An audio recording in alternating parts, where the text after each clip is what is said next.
So at some points, they may open the floor to questions. And if you have a question you would like to speak, please raise your hand so that we can request you to unmute. Otherwise, you won't be able to say anything.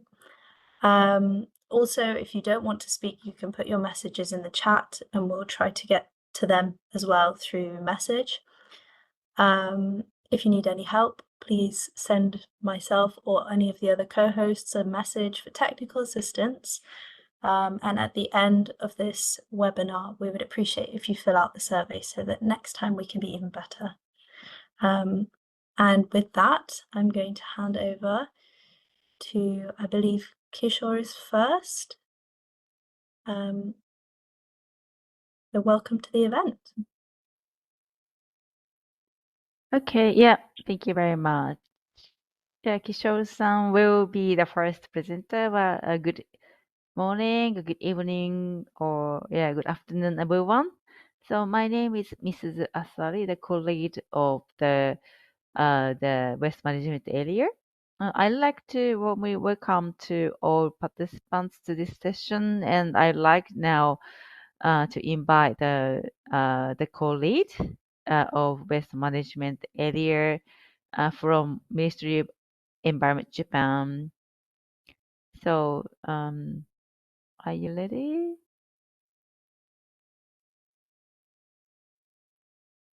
Can you hear me? Yeah, Maruo-san, please. Thank you so much. Good morning, distinguished guests, colleagues, and friends.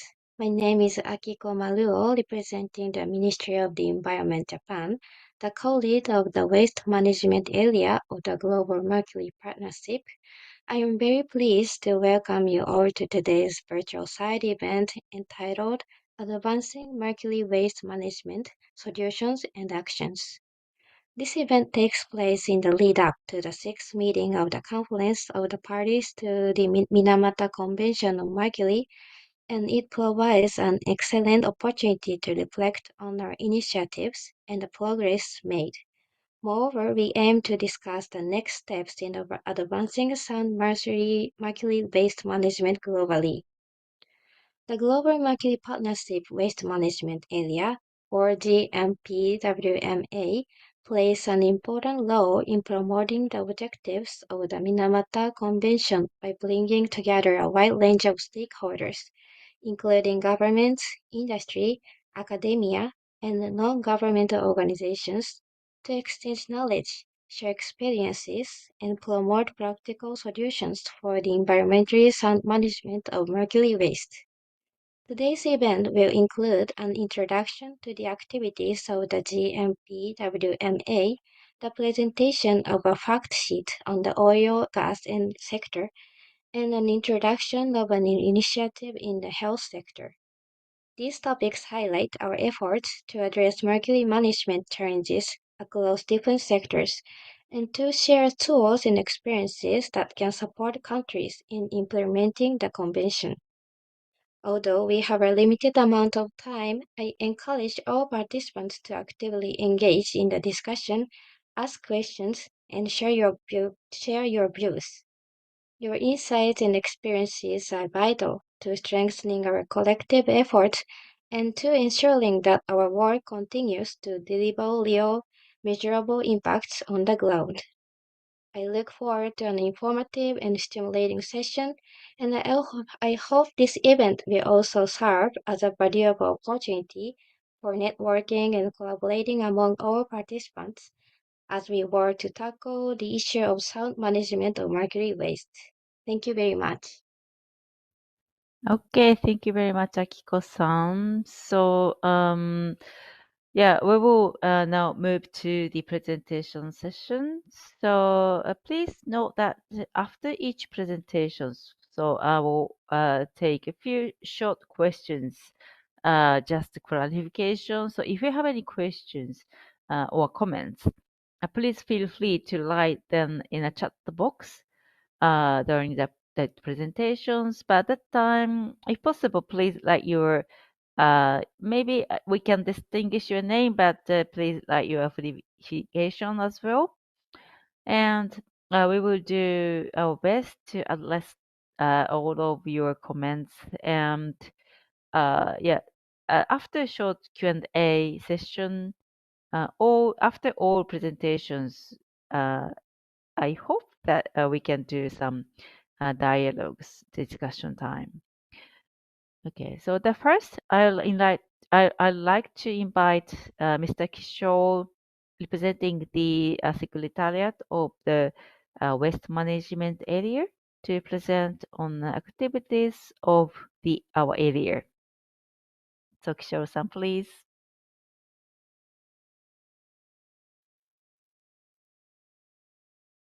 Thank you, Dr. Asari. Can I have my presentations, please?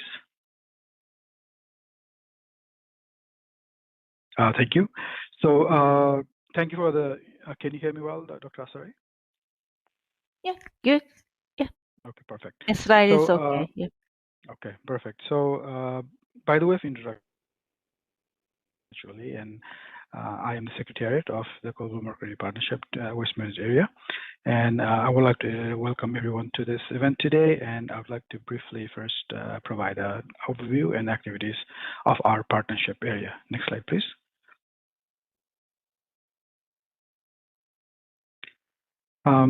I'm sure most of the participants of the session are familiar with the Global Mercury Partnership or our partners themselves. But if you're not, I've just put in a slide there just to introduce what GMP is. So as it says on the slide, the GMP, it's a voluntary partnership that was established in 2005. With the aim of protecting human and environment from mercury. And if you look at the date 2005 there, so that's before the Minamata Convention came into effect, or even before the negotiations started. So it is one of the sort of early initiatives in this area. And the role of GMP has also changed a little bit after Minamata Convention came into effect. So it's mainly now, aimed at supporting the implementation of the Minamata Convention itself. And most importantly, it is the Secretariat is the UNEP, and it is a voluntary initiative. And one of the characteristics is that it's a multi-stakeholder and a multi-sectoral partners, and they're from different regions of the world. For example, if you look at the bottom right sort of illustration there, we can see it's well represented. And the Global Mercury Partnership is sort of divided into 8 what we call as partnership areas, which focus on certain specific sectors. And Mercury Waste Management Area, so our WMA, as we like to call ourselves, is the partnership area that's focused on the environmentally sound management of mercury. And we are a little bit different from other sectors in the sense that, waste itself is like sort of a cross-cutting issue. And so we're not bound to one sector, so we go on in partnership with the other sectors too. And recently, the GMP has started two thematic, what you call working groups. So these are a little bit different from the partnering areas, but focus more on specific pertinent issues that are maybe not well covered by the other partners areas. So the first one is the oil and gas, which is, I think, in the final stage of being established. It's already being established, final stage of being running. And the other one is non-ferrous metals mining and smelting is being considered. So that is a brief overview of the Global Mercury Partnership.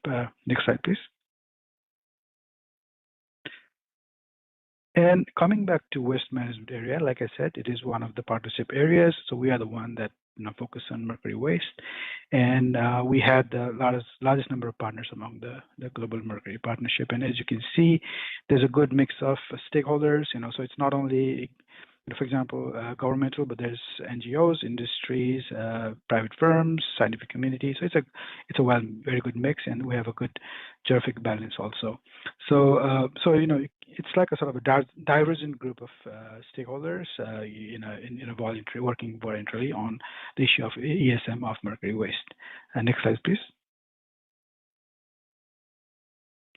Okay, so now how do we become a member of GMA if you are, WMA if you are interested in our activities?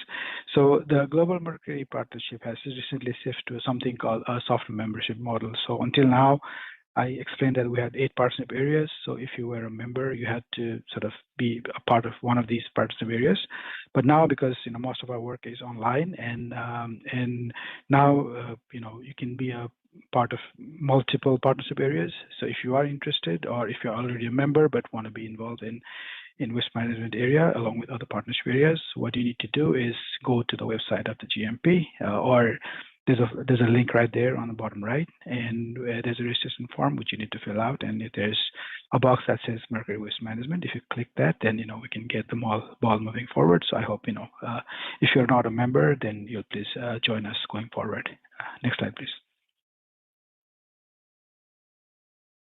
Now, coming back to how we operate the WMA and what our activities.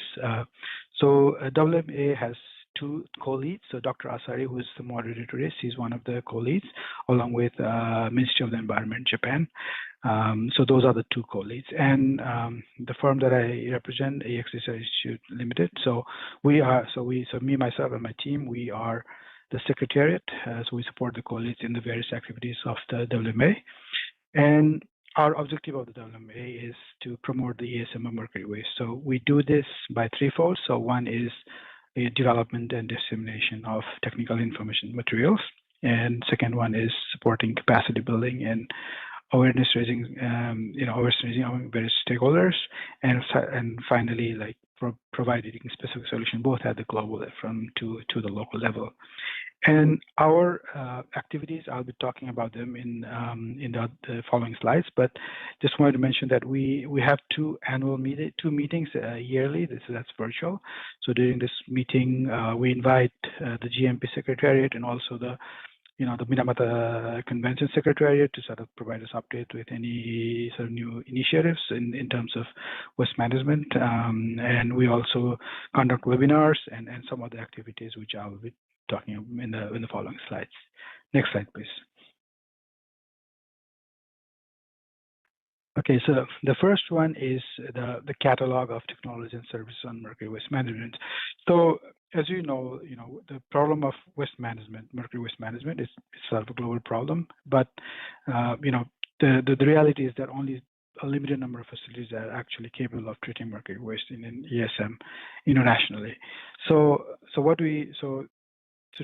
to provide, counter that, so this catalog has information on technologies, products, and services that's related to mercury waste management, and owned by our partners. So some of the information that is included, for example, included services such as name of companies or technologies that provide services for mercury spill cleanup or mercury treatment, recycling, decommission of mercury-based chloralkali plants, and such. So we have this sort of repertoire of information that can be available. That's there for for information. So can you show me the catalog, please? Yes. So this is an example of this is how the catalog looks like. So we have just introductory information followed by 2 pages for each company. So for example, can you go down a little bit to maybe one of those? So this is how it looks like. And for example, if you look at one of these, okay, maybe let's go this one. This example of Batrick, for example, it's like a switch company. So we have a profile of the company, and followed by what kind of technology, products, and services that's provided, and we have information on, for example, stabilization and recovery, sort of specific activities that they have provided. Maybe can you go down a little bit? Maybe next page.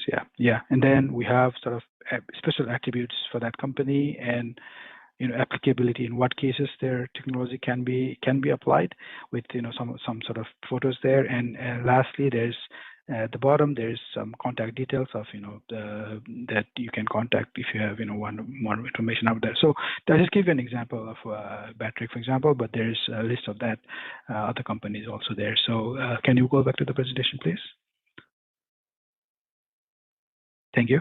So that is how the catalog is, and we actually prepared this catalog a while ago, and we've been updating that every year around February, March. But when I say update, sort of updating information that's already there. But what we're doing this year is trying to expand that into new companies. So we've already started the process, and I've been talking with a few companies to include them into the catalog also. So if any of you are there or want to be included in this catalog, please contact us, and then we can get the ball rolling. Next slide, please.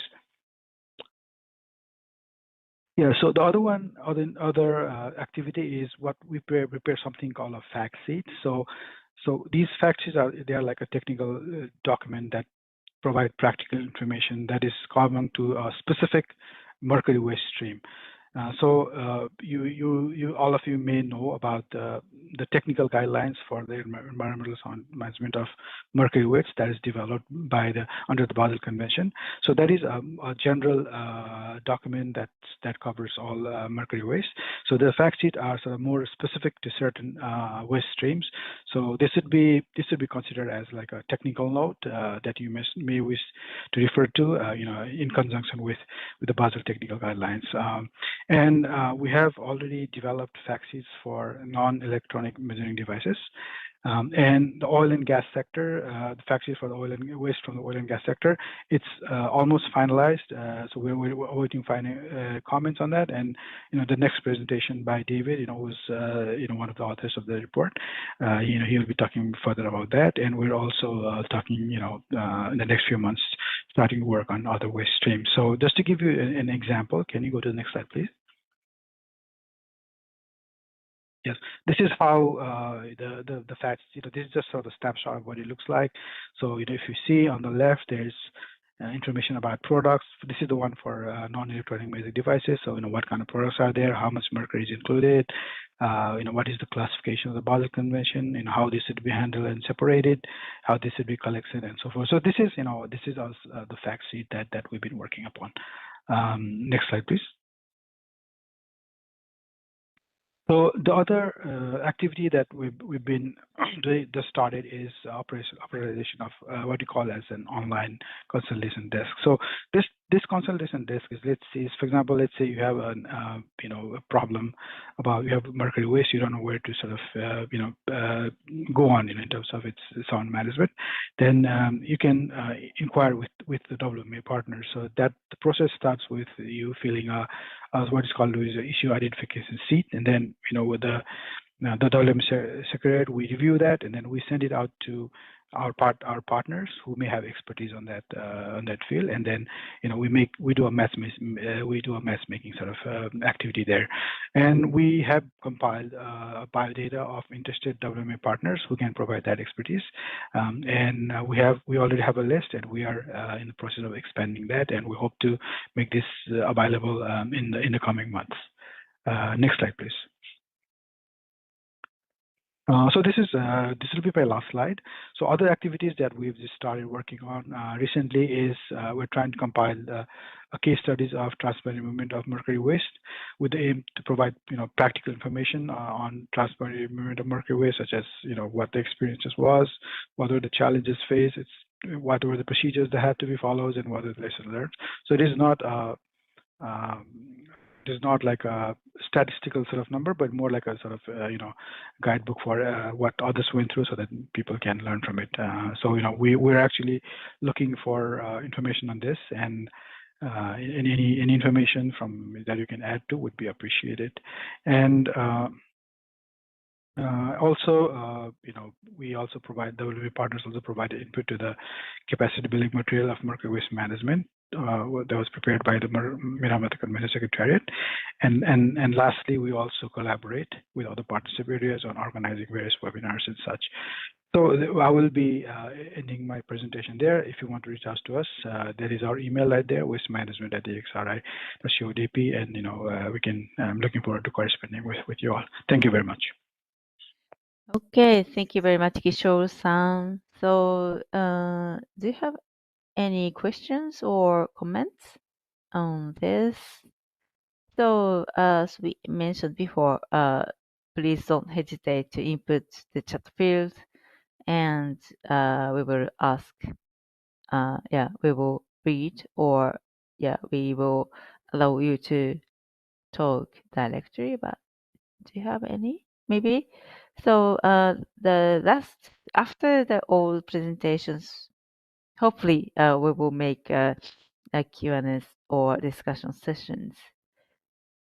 So thank you very much, Kishore-san, again.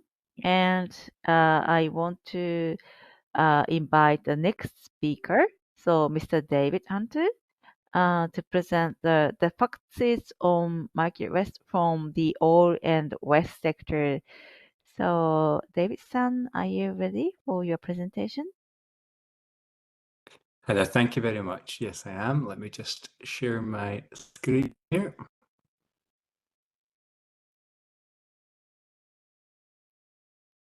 Okay. Yeah. Oops, bear with me just a moment, sorry. My apologies. There we go. I think you can see that okay. Yeah, great. Yeah, so let's start off a short introduction. A lot of you know me already. My name's David Hunter. I've been contributing for some years to the Global Mercury Partnership where I can. My work life has always been around mercury in one way or another, starting off in the oil and gas industry, working to remove mercury from oil and gas assets, and then working in the waste treatment industry for Batrick, that Kishore mentioned there, running projects for them, treating complex mercury-containing wastes and moving wastes from around the world to be treated in an environmentally sound manner there at Batrick. But today we're going to be talking about a little bit of detail on the fact sheet that Kishore mentioned there on mercury waste from the oil and gas industry. Now, we talked already about the fact that he's creating these fact sheets. I don't need to go too deeply into this, but it's just to give you a bit of detail. It's there to complement other materials that already exist, such as the Basel Convention technical guidelines, which I recommend you read. And yeah, it's still in progress, and we'll be looking for some input into the fact sheet as well.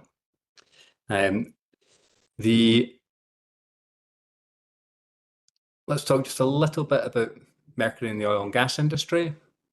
Where's this mercury coming from is often the question that we get. And the reality is it's a naturally occurring element that comes up in the oil and gas. Now, it can be found in all oil and gas at some level. It's just a question of how much there is. It can be down to what is often deemed as insignificant amounts below 1 ppb, but often it can be up to low ppm, from kind of sub ppb up to low ppm. It's found in lots of different forms. Most of it is elemental that comes with a gas, but can also be other species of mercury, such as mercury sulfide or mercury chloride in other fluids produced during the production of oil and gas. Now, a key thing here is often they talk about there being very low concentrations in oil and gas, but the point there is that when you're talking about very low concentrations but very large volumes of gas flowing through a production system, you can accumulate quite large levels of mercury, and it can contaminate other materials to quite a high extent, to the point where there's percent levels or even liquid mercury dropping out within production systems. Just as an example there, a gas reservoir with 2 million cubic meters of gas and 10 micrograms per meter cubed of mercury can generate about 20 tons over its lifetime. And thanks to QA3 for those figures. Yep, so there's mercury waste generated in all parts of the life of an oil and gas facility, from exploration, where you can get mercury in the drilling muds that are used to really drill the wells, in production, where it's accumulated in sludges or drained as liquid mercury from facilities, and also in those materials which are used to remove mercury. So there's filter materials, absorbents that are used to remove mercury from production fluids, and those become contaminated as well. A key point here, and I guess one of the purposes of addressing this fact sheet, is that although there's some really good examples around the world of how people are dealing with mercury properly within the oil and gas industry, it's often not being dealt with to what we would like to consider as best practice, and there's mercury wastes being generated in the oil and gas industry that might not be being handled or treated as the Basel Convention guidelines dictate. Now, I'm not going to go into too much detail here, but there's some examples of mercury-containing wastes here, from drilling mud, from pigging of pipelines. That's when you put something through a pipeline to clean out whatever's in there, and you get a big slug of sludge that comes out at the end. I've seen liquid mercury come out in these cases. You can get other contaminated materials inside the processes from oil and gas. A particular one that's of interest is where mercury guards are used. So this is the filter material that's used to strip the mercury out of gas. And that's a media that absorbs the mercury onto its surface so that can then be removed and treated as hazardous waste. Again, often dealt with correctly, but there are cases where even after they've done the right thing at the beginning and caught the mercury from the gas, the media might not then be dealt with correctly as a hazardous waste after that. And going on to the decommissioning of oil and gas facilities, which is a big topic at the moment. The mercury that's been running through these facilities for years, it absorbs onto the scale and the steel of the process equipment, and that has to be taken into consideration when the process equipment is going to finally be demolished and recycled. That also has to be dealt with correctly. And it's worth mentioning here that although the topic of today is mercury, often there's NORM combined with the mercury in a lot of these wastes, NORM being naturally occurring radioactive material. It's also something that comes up from the ground with the oil and gas. Now, the fact sheet goes into some detail on storage of mercury waste. Now, this is incredibly important. Again, there's some really good guides that you can find online. The fact sheet goes into some detail, but it will point towards other sources of information. Really, the storage of mercury waste is quite similar to the storage of all other hazardous materials, in that it should be kept out of the weather, somewhere that can contain spills. The packaging has to be the correct packaging and not liable to spill. Again, the picture in the bottom right that you see there is an example of, let's say, not so good packaging. Whether that's in a good storage area or not, I'm not sure, but the packaging itself is poor, and you can see that there's mercury vapor in the air around about that packaging from the monitor in the picture.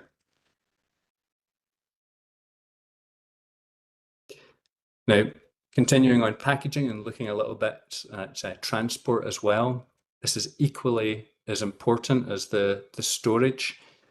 Once you've got that waste out of the facilities and you're handling it, it has to be packaged in good leak-proof packaging, depending on the actual waste.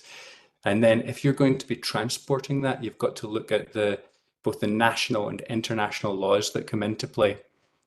Your country laws nationally might require specific packaging for the movement of hazardous waste, and particularly mercury waste, and the international laws such as the Basel Convention come into play for moving it internationally, which is very often the case because there's a lack of capacity and to be able to treat mercury waste in a lot of countries, so it's got to move to a country that does have the capacity to treat it in an environmentally sound manner.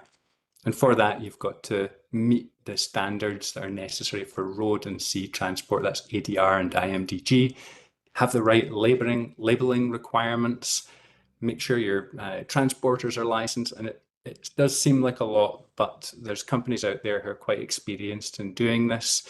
And I think also through what Kishore had mentioned there, the work of the GMP, you can find experts that might be able to advise you on these what can be a little bit complex processes. Now, health and safety must be touched on. Generally speaking, the oil and gas industry in a lot of areas has quite a high standard for health and safety, but unfortunately also it's not always the case for mercury exposure, and there can be a lack of understanding in some areas. And again, the Global Mercury Partnership is here to be able to help people looking for information to protect their workers. And we'll touch on this in the fact sheet as well to give people those top tips, such as monitoring the mercury vapor around individuals, following those individuals and knowing how much mercury vapor is around their breathing space, correct PPE, training of people so that the technicians who are working day to day handling waste from the oil and gas industry know the dangers and they know what to do. And of course, biomonitoring of any individuals where there's a risk of exposure. You need to know whether they have been exposed or not, and biomonitoring can help with that.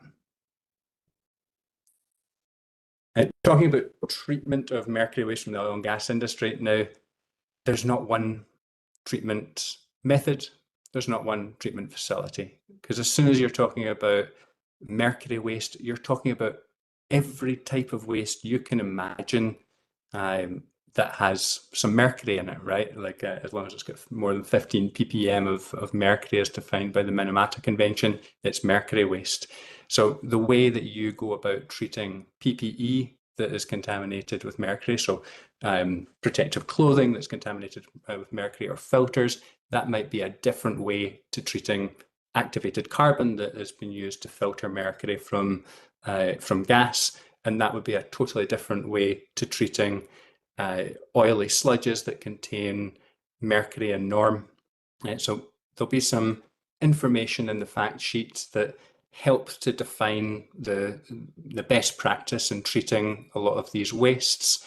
But again, you need to really be able to speak to the companies that can do this, understand their processes, and make sure that it's the right process for the materials that are being generated in any particular facility. When we're talking about treatment, we also have to talk about where does all the treated material go and what's best practice there.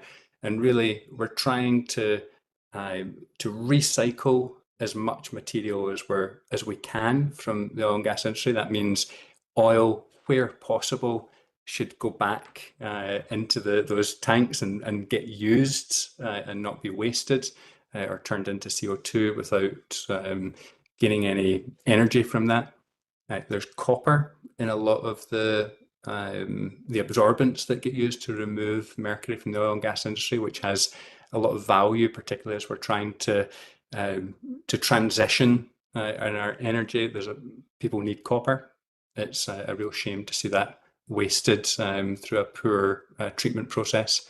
And of course, the steel coming from the decommissioning industry, all of that should be recycled where possible as well.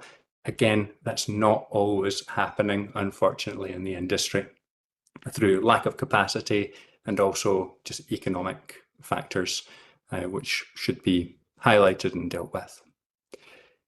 Best practice in dealing with mercury waste, as defined by the Basel Convention, is to remove the mercury from the waste and stabilize the mercury as mercury sulfide, so that the mercury sulfide can then be interred properly in a licensed landfill or underground storage area in a way that it is not going to leach back into the environment. That's best practice. There are a lot of methods out there for you to choose from. Again, reference the fact sheet, reference the waste catalogue that Kishore mentioned before, and contact the GMP. People will be able to help you find ways of doing this. And yeah, finally, anything that is left over that's hazardous, it has to be disposed of in an environmentally sound manner. That is the key. I'm going to give you a couple of examples. These are just examples of how to deal with mercury-containing wastes. The first, and really the purpose of me showing you this is to show that there's multiple different methods of dealing with it. The first is a process that's run by Batrec in Switzerland. This process deals predominantly with granular materials that were used as absorbents to remove mercury from natural gas. This facility was designed specifically for that, and it's a fixed facility in Switzerland. So that means you would need to send your waste to Switzerland where it will be treated. And here they really follow those Basel guidelines by removing the mercury, recycling the absorbents where that's possible, and the mercury gets stabilized and interred in an environmentally sound manner. A second example, and this is looking at the treatment of mercury waste from a different perspective. This image here comes from a company called Econ Industries that supply equipment. There are multiple other companies out there that supply equipment, just as there's multiple other fixed entities that are treating mercury waste around the world. But it's another option where there's a large stream of mercury waste and there's no capacity locally to treat it. Sometimes the best option is to build a facility locally that's able to treat that.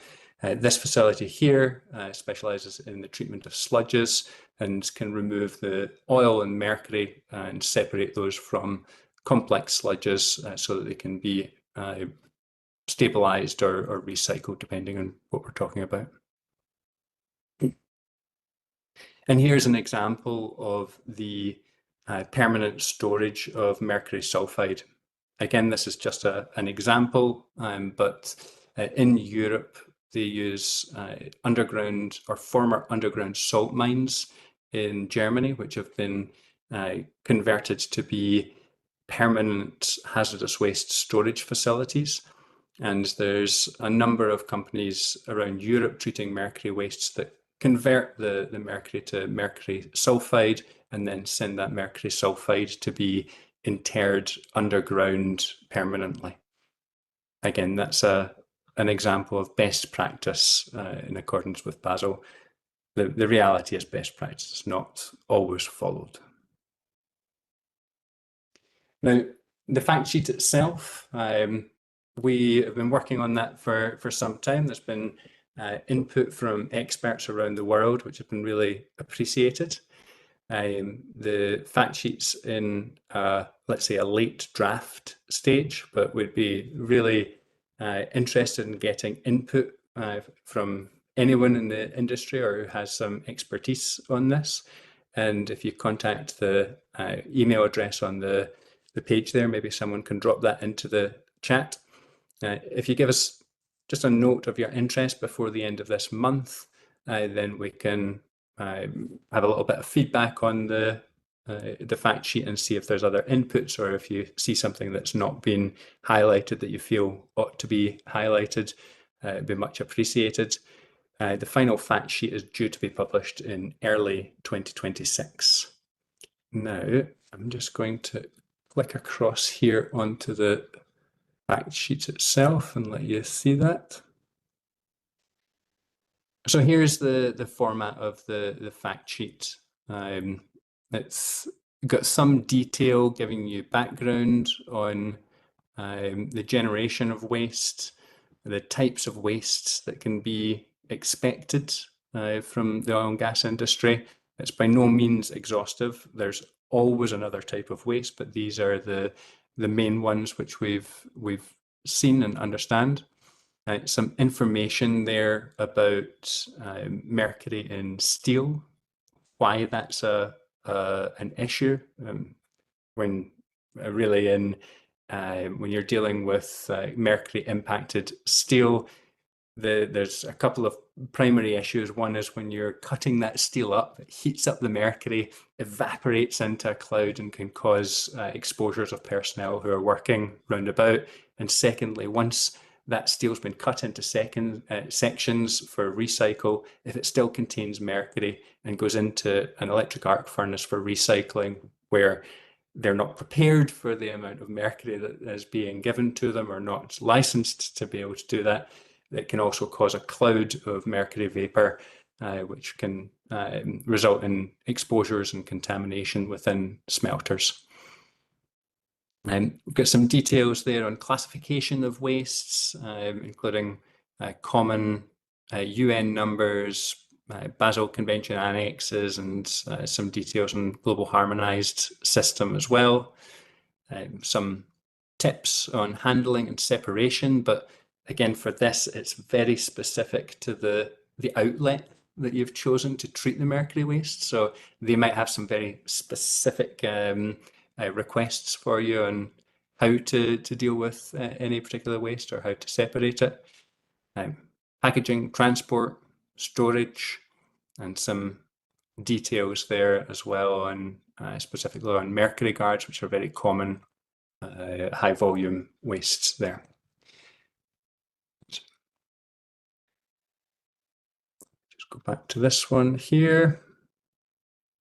Okay, yes. I hope that's covered everything. I kind of went through that quite quickly, I feel. Or maybe I didn't, you can tell me. But yeah, thanks very much. Yeah. Does anyone get any questions?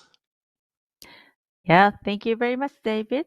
So as already mentioned, but if you have any questions, please put them into the chat field and we can discuss after all presentations.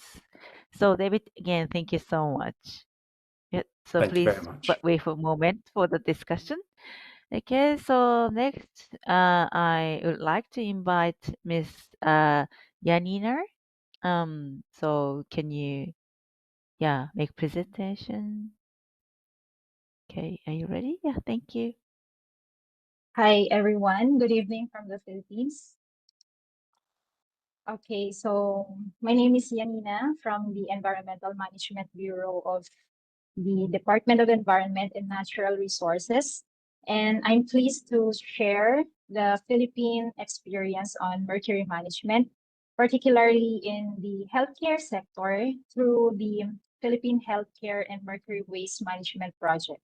So this initiative embodies today's theme as it highlights how collaboration among government agencies, healthcare institutions, civil society organizations, and international partners plays crucial role in addressing mercury-related challenges in the country. So through this presentation, I'll walk you through how the Philippines is strengthening its mercury waste management system from policy to practice and how these collective efforts contribute to achieving safer mercury-free healthcare facilities nationwide.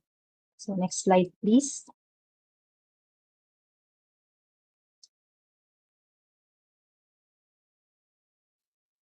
Okay, so mercury has long been used in healthcare, in thermometers and other devices, dental fillings, laboratory reagents. And in the Philippines, we already have several policies that address mercury use and management. We have the Chemical Control Order for Mercury and Mercury Compounds issued by our department. And we are also a party to the Minamata Convention on Mercury. However, implementation on the ground remains challenging. Many healthcare facilities still struggle with proper waste segregation, treatment, and disposal. So some lack technical capacity, trained personnel, and access to accredited disposal facilities. So shown in the map is where treatment facilities for mercury are located. Next slide, please. Okay, to give you a clearer picture, this is the general hazardous waste management process flow in the Philippines. And it begins with the hazardous waste generators, in our case, healthcare facilities.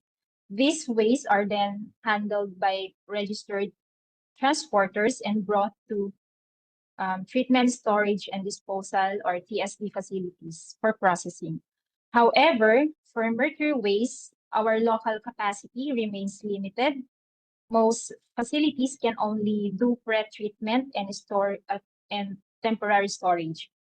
So because we don't have yet local infrastructure for final treatment and disposal, these mercury wastes are exported abroad 2 specialized facilities for safe recovery or permanent disposal. And this gap highlights why capacity building and collaboration are essential to strengthen our national ability to manage mercury waste safely and sustainably. Next slide, please. So this is where the Philippine Healthcare and Mercury Waste Management Project comes in. The Environmental Management Bureau, with support from UNIDO, are implementing this. The project is funded by the Global Environment Facility, or GEF, with a total funding amount of $4.8 million for the 5-year project implementation. And is implemented by project executing entity. We have our partner Ban Toxics. And through this initiative, we aim to enhance the technical knowledge, strengthen institutional linkages, and build long-term capacity towards a mercury-free and environmentally responsible healthcare sector. Next slide, please. So the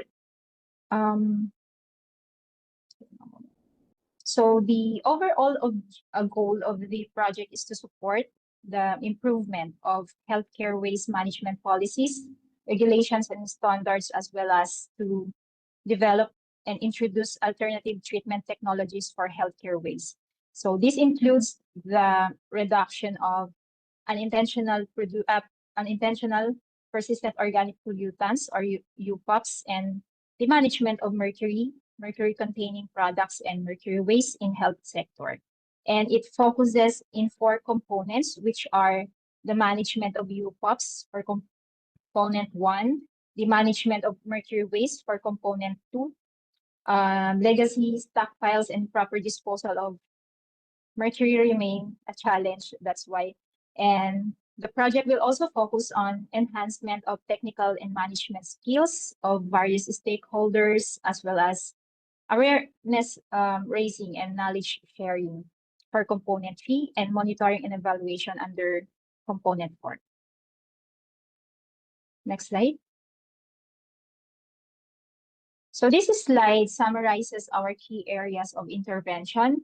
We focus on education and capacity building to strengthen waste reduction and management practices in healthcare facilities and nearby communities. We also support policy development at the local and national level, and the adoption of non-combustion technologies. And then, in addition, we facilitate safe storage and final disposal of mercury products, and promote public awareness and proper waste management, including school-based activities or initiatives. Next slide, please. So this project is actually, we are on its year 1 of implementation, and so far these are the project activities. Next slide. So we conducted community development activities. So our field visits to partner hospitals and communities helped identify mercury stockpiles, including significant findings in Quezon City within Metro Manila. So these efforts led to the safe transportation of mercury stocks to a treatment storage disposal facility. Next slide. Another activity is through the collaboration with international NGO Healthcare Without Harm, waste audit activities were conducted in our partner hospitals to identify common waste streams, and the data collected will guide the creation of waste inventory guidelines and training modules on safe handling of waste, including mercury, and interventions for waste prevention, reduction, and minimization. Next slide, please. We also conducted technical activities, such as the conduct of technical assessments to identify the technologies investments for the project, focusing on non-combustion technologies to reduce the UPOPs emissions. the assessment of mercury stockpiles in partner facilities to identify final disposal measures. This includes the cooperation with regional governments such as the Ministry of Environment of Japan and the EX Research Institute, EXI, on sharing information, technical expertise, and guidance. And in this photo, in this slide, you can see a photo which shows the liquid mercury extracted from old Spigmo by our partner hospital in Mindanao region. So it highlights the need for proper handling, storage, and disposal of mercury to prevent potential health and environmental risks. Next slide, please. We also have developed a mercury material flow with support from the Ministry of Environment of Japan and EXRI, trainings on the development of MMF for banned toxics, and in our bureau, EMB were provided. There's also the development and updating of MMF report, which is which are key outputs of the project.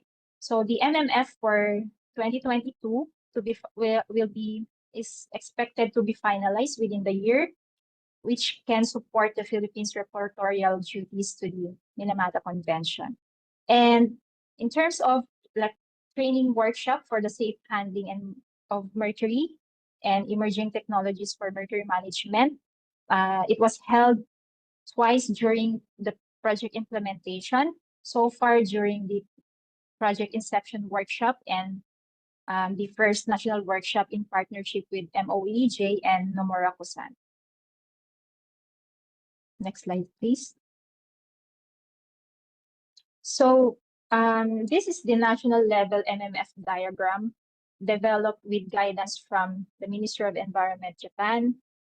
This mercury material flow dated 2021 report confirms higher mercury outputs, including emissions and releases when compared to the mercury inventory in 2018, except for consumer products with intentional use of mercury and other intentional product or process use categories for various reasons. So, and the artisanal small-scale gold mining or ASGM sector remains the largest source of mercury emissions due to unabated practices, while illegally traded mercury added products such as skin lightening creams and amalgam pose additional challenges. And mercury inputs in coal combustion industries indicate higher mercury inputs due to the quantification of raw materials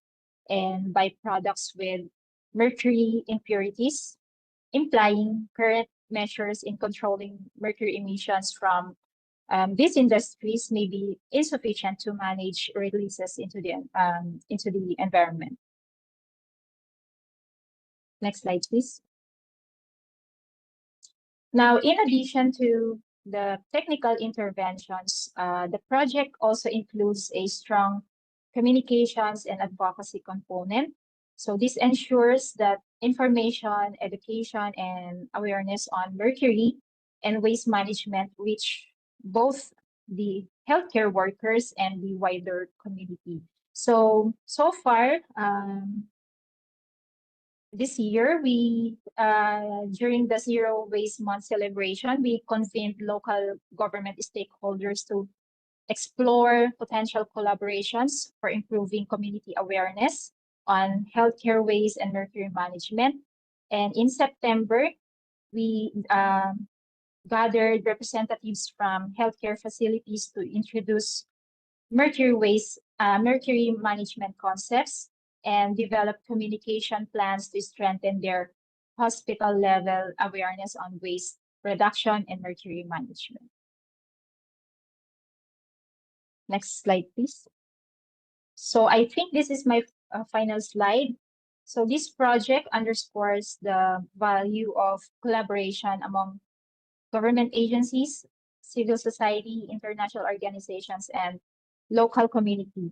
in achieving mercury-free healthcare systems. And aside from that, the Bureau of Customs or the Border Control Authority, in coordination with our department, the Department of Environment and Natural Resources, also conducts annual capacity building for customs examiners, appraisers, and agents to provide them with knowledge and understanding to be utilized in combating illegal trade of regulated chemicals, including mercury. So moving forward, we aim to identify appropriate final disposal methods for mercury, existing mercury stockpiles, to update the National Action Plan for mercury added products, and to develop a national database on mercury added products to support the policy and reporting under the Minamata Convention.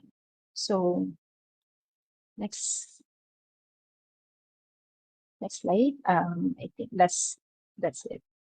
So thank you for listening. For questions, I think it will be opened later. Thank you. Okay, yeah, thank you very much.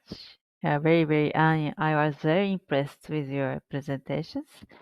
So, if you have any questions to all presentations, don't hesitate to input into the chat field. Yeah, so I have one question for all. So I input my question into the chat field, but can you ask all of you that what would you most likely to try to using your know-how and this network? So yeah, so waste management area network is very always welcome to connect to many the people beyond the border. So I want to ask, yeah, of course, this time, yeah, thank you very much. So there are many several comments, but the first question, yeah, is that, and maybe you're wondering, you means individual or your organization, but it's up to you. So, David, if you have any idea, yeah, based on your activity, what would you, yeah, most likely to trying? Yeah, because there are so many the country regions and have several many challenges. So, please. Yeah, I think you've raised a really great question that highlights a point. I think what we've seen in our work dealing with mercury waste, particularly from the oil and gas industry, is incredibly high costs in moving it from one place to another. It can also be quite a long process in dealing with the Basel Convention guidelines, particularly when there's inexperienced people often doing it for the first time. I think with this network, we can address this in three ways. One is through the waste management catalogue and more companies engaging with it so that people can find the appropriate waste treatment companies closer to them and reduce this type of transport. The second is by engaging with the GMP more generally to build on the experience of others, because there's people there who do this every day and they can help transfer knowledge to areas where maybe people don't do this very often. So really engaging with the network to transfer knowledge. And the third is capacity building.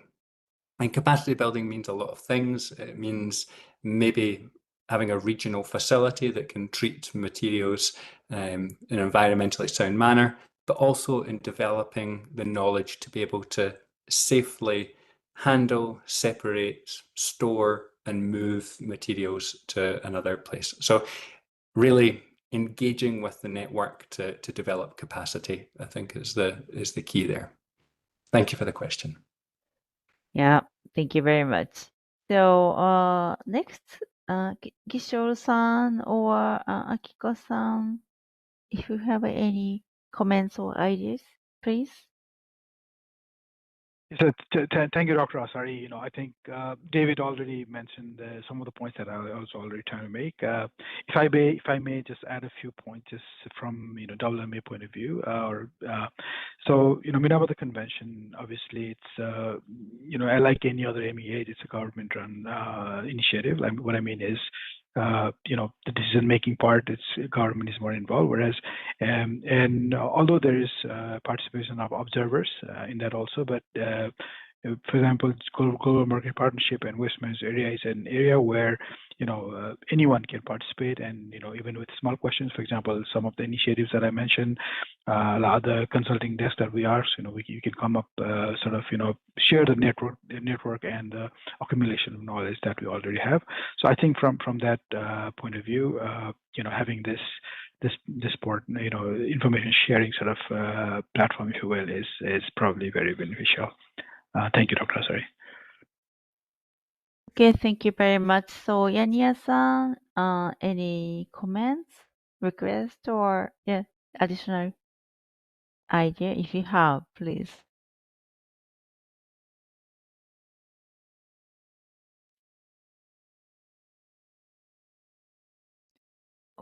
Okay, Yanya-san is a bit difficult. So, thank you very much. We have several questions and comments. So, yes, okay, very different questions we got, and maybe ASGM related question. I guess maybe I have to check. We have to check the details and the answer later. I think it's better. And okay, and the next is if anyone is struggling with Basel Convention, the permitting, the repacking. Okay, it's also, but I think it's not directly related to our area. And but Yanya-san, if you can comment, it's better. I'm sorry, which one? Yeah, Which please. question? Which question? Yeah. So I input my question. Sorry. Yeah. But so, what would you most likely to try your knowledge? So, I was very impressed with your that's some several analysis. Yeah, and some suggestion. But what would you most likely to try using your know-how or knowledge and this waste management area network? Actually, it is my first time to Mhm. learn about the waste management area network. So Mhm. I still need to learn more about it, I guess. Yeah. Yeah. Okay. So yeah, hopefully, yeah, or we definitely can work together. And also, thank you very much. So there will another input so that you can contribute. So thank you very much to input your email address as well. So if you have any other comments or questions, as much as we can, so we want to collect your information, and we want a response in several ways. Yep.